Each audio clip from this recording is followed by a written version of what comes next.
Commercial projects తో continue అవుతున్న ఆమీర్ భారతం గురించి మాత్రం సందర్భం వచ్చినప్పుడల్లా మాట్లాడుతున్నారు.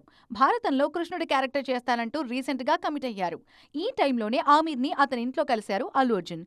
సో భారతంలో ఐకాన్ స్టార్ కి ఏ క్యారెక్టర్ అంటూ రూమర్ స్టార్ట్ అయ్యాయి. నార్త్ భారతంలో ఆమీర్ కృష్ణుడైతే రాజమౌళి భారతంలో కృష్ణుడెవరు అనే టాపిక్ కూడా సైడ్ బై సైడ్ షురు అయింది. నేచురల్ స్టార్ తప్పకుండా భారతంలో ఉంటారని ఆల్రెడీ చెప్పేశారు జక్కన్న. మరి జక్కన్న భారతంలో కృష్ణుడెవరు, అర్జునుడెవరు, కర్ణుడెవరు? తారక్, రామ్ చరణ్, ప్రభాస్ వీళ్లలో ఎవరెవరు ఏ క్యారెక్టర్స్ పంచుకుంటారు అనే డిస్కషన్ గట్టిగానే జరుగుతోంది.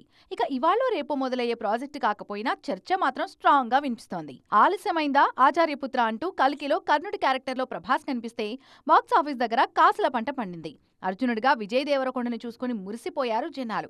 ఒకే క్యారెక్టర్ కి అక్కడొకరు ఇక్కడొకరు ఎందుకు? నార్త్ సౌత్ అనే తేడా లేకుండా ఆమీర్, రాజమౌళి కలిసి ఒకే భారతాన్ని తెరకెక్కిస్తే వరల్డ్ వైడ్ ఉన్న రికార్డ్స్ అన్నింటినీ తిరగరాసే ప్రాజెక్ట్ ని తయారు చేయొచ్చనే మాటలు కూడా వినిపిస్తున్నాయి.